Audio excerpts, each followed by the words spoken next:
officers regarding the death of Tyre Nichols. These are the same 5 officers who were previously or recently terminated by the Memphis Police Department. They are currently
releasing the video sometime after 6 p.m. Friday, tomorrow, and that the city of Memphis should be making a statement somewhat later on this afternoon regarding the timing of that release. Let me close by saying, both to the family of Tyre Nichols and to the broader community here in Memphis and Shelby County, we all want the same thing. We want justice for Tyre Nichols. It's my hope that if there is any silver lining to be drawn from this very dark cloud, it's that perhaps this incident can open a broader conversation about the need for police reform. The world is watching us, and we need to show the world what lessons we can learn from this tragedy. I'm hopeful that we can show them who I know us to be, a community working towards positive change here in Memphis and Shelby County. With that, let me ask Director Roush to step forward. Thank you, D.A. Mulder. Good afternoon. I'm David Roush, Director of the Tennessee Bureau of Investigation. First and foremost, and most importantly, on behalf of the Tennessee Bureau of Investigation, I want to extend my deepest condolences to the family and friends of Tyre Nichols. My prayer is that God will wrap his comforting arms around you. We can't imagine the pain you're experiencing. But let me reaffirm, we are here to pursue truth and justice, realizing that we should not be here. Simply put, this shouldn't have happened. Simply put, this shouldn't have happened. I've been policing for more than 30 years. I've devoted my life to this profession. And I'm grieved. Frankly, I'm shocked. I'm sickened by what I saw. And what we've learned through our extensive and thorough investigation. I've seen the video. And as D.A. Mulroy stated, you will too. In a word, it's absolutely appalling. Let me be clear. What happened here does not at all reflect proper policing. This was wrong. This was criminal. The depth and breadth of the charges announced today speaks to the deliberate and thorough investigation that this case has received. And our work is not finished. We continue to pursue every lead. Justice demands it. And our agency exists so that guilt shall not escape, nor innocence suffer. To that end, I want to publicly thank our agents, our forensic scientists, our support staff, and our entire team around this state. They worked diligently to expedite this case. We've worked as hard as we could and as quickly as we could to provide a thorough, independent, unbiased investigative record to allow DA Mulroy and his team to make the most informed decision they could regarding these charges. I also want to thank the Memphis Police Department and the city leaders for their cooperation in this case, which I want to stress is ongoing at this time. Thank you. We'll take a few questions. DA Mulroy, I was wondering if Shimon Prokopetz from CNN. And Whitland, let's make sure that one at a time. One and then Yes. two. Okay.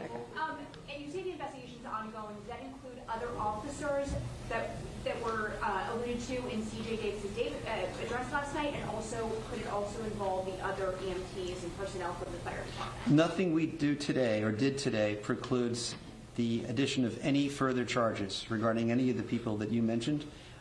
We're still actively reviewing everything. Yes. Sir, thank you. Shimon Prokopetz from CNN. We have not heard from the police chief generally give a description of what occurred in the initial stop, any kind of a timeline of what exactly occurred on that day. So I'm hoping perhaps you or the director there can explain to us, just give us as much as possible a timeline of the events. He was stopped. Was this a legal stop? Why was he stopped? And then sort of continue to explain perhaps what happened in the moments after that, as much as possible. Right. I don't want to go into too much detail, and I suspect that all of your answers along those lines will, be forthcoming once you have a chance to view the video for yourself. I know that a lot of this has already been publicly released, but there was an initial traffic stop. We won't comment right now on the presence or absence of legality of the stop, but there was a traffic stop, and there was an initial altercation involving several officers and Mr. Nichols. Pepper spray was deployed. The suspect, or not the suspect, Mr. Nichols, fled on foot. There was another altercation at a nearby location at which the serious injuries were experienced by Mr. Nichols. After some period of time of waiting around afterwards, he was taken away by an ambulance. Beyond that, I don't really think we should go into any further details. So there was a delay in a call. The police delayed calling an ambulance for. There was an elapsed period of time, but I believe that if you watch the video, you'll be able to make that judgment for yourself. Erica, do you want to? I'm trying to give everyone a chance. But is there a reason the police chief Elise Preston, CBS News. Is it known if Tyre Nichols had previously known these former officers? We have no information to disclose about that at this time. I don't know why Chief Davis isn't here. Anything else? DA Mulroy, can you explain, is it just body camera videos, is it dash cam videos, surveillance, what kind of videos do you have? Well, the actual release will be up to the city of Memphis. My understanding is that it'll be a combination of pole cam video, skycop video, and body cam video. We'll take just one more question. One more question. And there will be a review of specialized units within the Memphis Police Department. Two questions. First, were these officers member of the organized crime unit? And second, will your office be involved in that investigation? Well, so I've read in the newspaper that Chief Davis has announced a review of those specialized units. I think that's a good idea. I commend Chief Davis for doing that. I think Chief Davis is committed to, trying to do whatever she can to learn lessons from this incident. I don't contemplate that our office would be involved in that review. I think that's were they members of the organized crime unit? Scorpion. So I think it's already been reported publicly that the Scorpion unit was involved. Thank you. Is that it? That's it. Okay. I'm being told that's it. Thank you very much. Thank you. Thank you. On the video. DA Mulroy, can you please tell us the list of those aggravated kidnapping charges? To explain it? Yes, sir. All right. I Well, don't we've mind just doing that. heard explaining from- the laws, I don't think at all. Hold on just a moment. Let's listen back in. Yeah. So, all right. So, kidnapping is any unlawful confinement of another, which substantially restrains someone's liberty. At a certain point in the sequence of events, it is our view that this, if it was a legal detention to begin with, it certainly became illegal at a certain point, and it was an unlawful detention. The aggravated nature of the charge is because if that kidnapping resulted in bodily injury, that's one grounds for saying that it is aggravated kidnapping. If the persons involved in that unlawful restraint of liberty possessed weapons, that is another ground for saying that the kidnapping was aggravated. Do you want me to explain the other charges as well? Or? Yes, okay. All right. Official misconduct is when any public official acting part of their official duties intentionally or knowingly acts in a way, exercises authority that is unauthorized by law. Right? So that's an affirmative statement, an affirmative act of official misconduct. At the same time, law enforcement officials who are on duty are also under an affirmative duty to prevent official misconduct and to accurately report information to any medical personnel that show up. And through inaction, when there is a duty imposed by law, that could also be a separate ground for charging official misconduct. Official oppression is a related statute. It's not exactly the same. There is some overlap, but it's not perfect overlap. But it is basically some sort of, by an official, knowing mistreatment in the course of carrying out their official duties. Aggravated assault, I think, is fairly obvious. And under the laws of Tennessee, second-degree murder is a knowing killing. All right. Thank you. How long the video will it be redacted? Well, we have just learned that 5 former Memphis police officers today indicted, arrested, and charged with second-degree murder and a number of other charges that you just heard. They are members of the Scorpion unit, which was put together to fight violent crime on the street. We heard from the director of the Tennessee Bureau of Investigation, David Roush, that they are there to pursue truth and justice, and that he was shocked and sickened by what he saw on these multiple videos that are expected to be released Friday at 6 p.m. The police chief in Memphis saying just last night that she expects that the community will feel outrage. They are bracing for protests. Make no doubt about it. Let's bring in our senior investigative correspondent, Catherine Herridge. And Catherine, these are serious charges. Yes. Also heard them lay out that they were all charged with the same crimes, all 5 of them. And then in the words of one of the officials, their actions of all of them resulted in the death of Tyre Nichols. That's right. And on top of that, we have an overlay, Nora, which is the launching of a federal civil rights investigation by the Justice Department as well as the FBI. They haven't told us what charges are under consideration, but the most similar or analogous case would be that of George Floyd and the officer Derek Chauvin. He pleaded guilty to violating George Floyd's constitutional rights, and that included the right to be free of excessive use of force by police officers, as well as that constitutional right to due process. Stand by, because Elise Preston has been covering this case, has been there all week and just came out of that press conference. And Elise, very significant. Talk about that concern. Why did they choose Friday night at 6 p.m. to release this video, which we're told is about an hour in length, multiple different cameras, and is expected to provoke protests? Well, so we just heard from District Attorney Steve Mulroy, and he said that, one, with the video, the Memphis Police Department, they are the custodian of that video.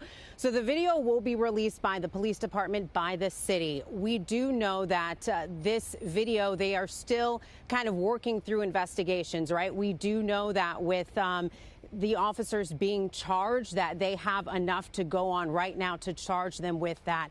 But the DA has been concerned pretty much all week that they are waiting to make sure that the case is completely tight before they move forward. So that is a concern. Another concern is just safety. I spoke to a city council chief chair yesterday, Nora, and he said, I asked him, what is it like here in Memphis 2 weeks after Tyre Nichols has died? And he said that it is like putting your hands on a combustible can and waiting for it to release. You know that you're going to have to release your hand, so you're just kind of waiting to see what you can kind of get together before you do release that. So I think right now, city officials, city leaders, they are just bracing people for what is to come.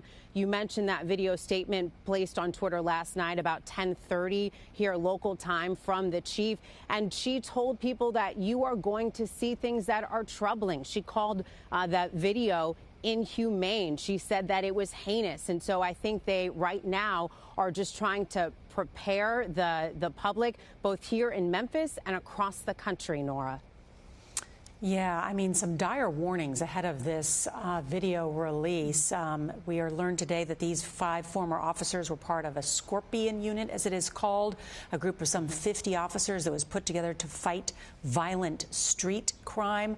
The other thing that the district attorney, Steve Mulroy, saying today was that he met with the Nichols family before these charges were announced. Second-degree murder, aggravated assault, aggravated kidnapping with a weapon. And he said that the family seemed good with these charges. I know you've spoken with the family. What have they said? So we have not been able to speak with the family just yet. We are waiting to speak with them in a few moments. But I can tell you that the family said that they were waiting for these charges to come, that would be justice for them. But the fight is not over. They want to see a conviction here. I can tell you, Nora, I spoke with the mother, and she is just, as you can imagine, shaken. When we were walking to our interview, she grabbed my hand. She was shaking. She was weak. She said, "I'm tired, but I have to keep going because I have to get justice for my son." Tyre Nichols was the youngest of her 4 kids, and so she is devastated, as you can imagine.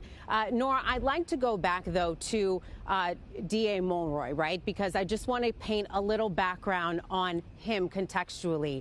He is a new DA here in Shelby County. He has been in office for about 5 months, and one of his campaign promises was a justice review unit. Mulroy is a former federal civil rights attorney. He was a Shelby County commissioner here in the area, and he has been very vocal for years about police reform and police misconduct. So with this justice review unit that he had campaigned on, part of their responsibility was to independently investigate police misconduct charges, Nora.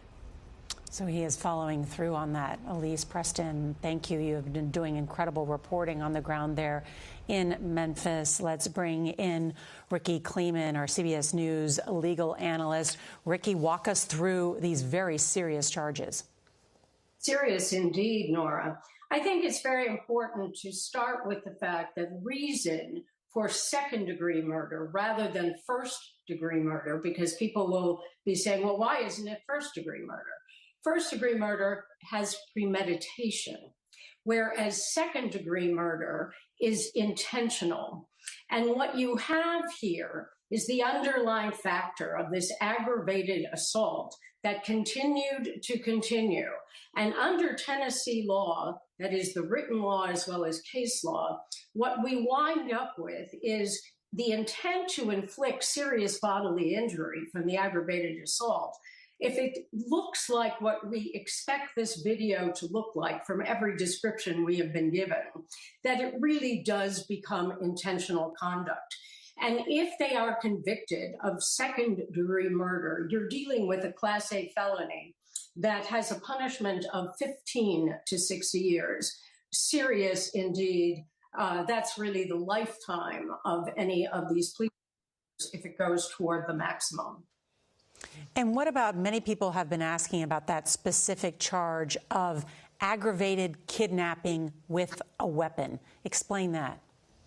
Well, it's highly unusual because, of course, we think of police officers who detain a suspect, whether they are acting lawfully or unlawfully in the case of a beating, as is alleged here, that would not become criminal conduct, let alone a kidnapping, which is a false imprisonment. It's a detention.